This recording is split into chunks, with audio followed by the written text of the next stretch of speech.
दोस्तों, स्वागत है आप सभी का हमारे चैनल में। मैं लेकर आई हूँ बिहार स्टेट जो अभी परीक्षा हुई थी 9 सितंबर को, द्वितीय पाली में हिंदी की, उसका आंसर की। इसमें 41 प्रश्न हैं, 41। तो आइए देखते हैं। ये स्मृति पर आधारित है। इसमें अगर कुछ त्रुटियाँ हों या फिर कुछ आपको प्रश्न याद हो तो आप कमेंट बॉक्स में बता सकते हैं। कुछ प्रश्नों के उत्तर गलत भी हो सकते हैं, उन्हें भी आप कमेंट बॉक्स में बता सकते हैं। पहला प्रश्न है, हिंदी क्या है? तो हिंदी संवैधानिक रूप से भारत की राजभाषा है, इसका उत्तर है। दूसरा प्रश्न है, न्यायालय जैसे न्याय से संबंधित है उसी प्रकार विद्यालय शिक्षा से संबंधित है।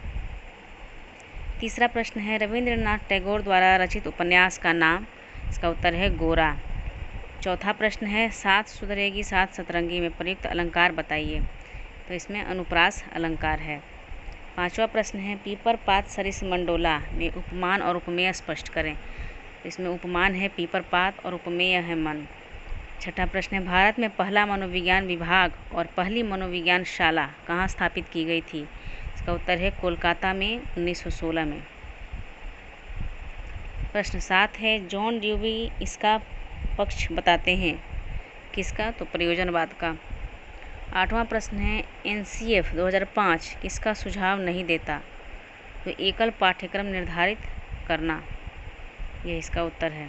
नौवां प्रश्न है, लक्ष्मी नारायण मिश्र का जन्म कहाँ हुआ था? इसका उत्तर है आजमगढ़, उत्तर प्रदेश। 10वां प्रश्न है, सबसे पहले बुद्धि परीक्षण के निर्माता कौन थे? इसका उत्तर है बीने साइमन। 11वां प्रश्न है, अर्धनारीश्वर की रचना किसने किया? विष्णु प्रभाकर ने।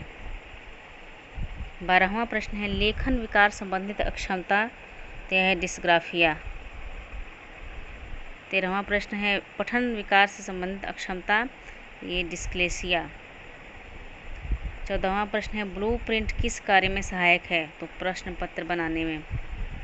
15वां प्रश्न है, उपचारात्मक परीक्षा से पहले की प्रक्रिया है? इसका उत्तर है निदानात्मक परीक्षण। 16वां प्रश्न है, किसी बात को बढ़ा चढ़ाकर प्रस्तुत करना कौन सा अलंकार है? तो यह अतिशयोक्ति अलंकार है। अतिशयोक्ति अलंकार में बात को बढ़ा चढ़ाकर प्रस्तुत किया जाता है, जो बिहारी के दोहे की प्रधानता है। 17वां प्रश्न है, लड़की होकर अपने भाई की तरह बात मत करो, यह जेंडर पक्षपात है। 18वां प्रश्न है, शरण का पर्यायवाची? तो त्राण, त्राण इसका पर्यायवाची शब्द है। 19वां प्रश्न है, धूमिल किसका उपनाम है? तो सुदामा पांडे जी का नाम धूमिल है, उपनाम। 20वां प्रश्न है, विराट का विलोम शब्द, यहाँ विराग होगा, विराग का विलोम शब्द अनुराग।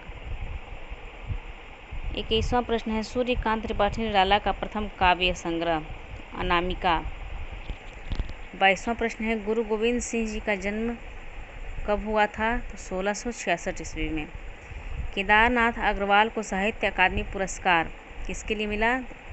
अकाल में सारस के लिए मिला। 24वां प्रश्न है, दूध थोड़ा मीठा है में प्रयुक्त विशेषण?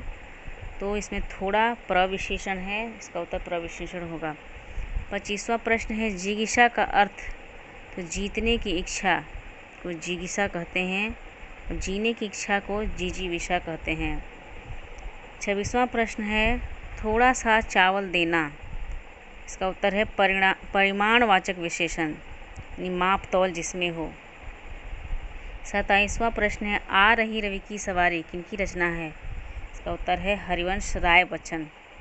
28वां प्रश्न है, बाल कृष्ण शर्मा नवीन कहाँ के हैं? ये मध्य प्रदेश के हैं। 29वां प्रश्न है, लाल पान की बेगम के रचनाकार कौन है? फणीश्वरनाथ रेणु। पहला आंचलिक उपन्यास रतिनाथ की चाची। कांसे की सरस्वती की मूर्ति किस पुरस्कार में दिया जाता है? तो ज्ञानपीठ पुरस्कार में। बेटा बिगाड़ के डर से क्या ईमान की बात ना करें, यह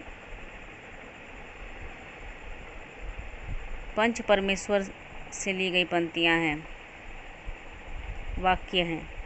33वां प्रश्न है, भाषा क्या है? तो भाषा एक अर्जित संपत्ति है। 34वां प्रश्न है, पुल्लिंग शब्द? तो मोती। 35वां प्रश्न है, सकर्मक क्रिया कौन सी है? खाना। 36वां प्रश्न है, मंझन के बारे में क्या सत्य नहीं है? तो मंझन रीतिकालीन कवि हैं, यह सत्य नहीं है। 37वां प्रश्न है, इनमें से कौन रस के भेदों में नहीं आता? तो माधुर्य। 38वां प्रश्न है, सुनहु तात यह अमर कहानी किसकी आत्मकथा है? यह शिवानी जी की आत्मकथा है।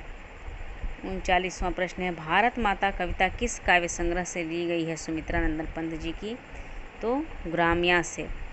40वां प्रश्न है, बच्चों की सुंदरता व्यक्त करने के लिए कौन सा रस इसमें प्रयोग में आता है? तो वात्सल्य रस। 41वां प्रश्न है, लक्ष्मी रथी का कथानक कहाँ से लिया गया है? तो महाभारत से। यह किताब, इस पुस्तक में, इस रचना में कर्ण के बारे में चर्चा है। तो दोस्तों, हमारा ये वीडियो यहीं समाप्त होता है। अगर आपको प्रश्न और भी याद हो तो आप कमेंट बॉक्स में लिख सकते हैं। अगर किसी का उत्तर गलत हो वो भी लिख सकते हैं। धन्यवाद दोस्तों।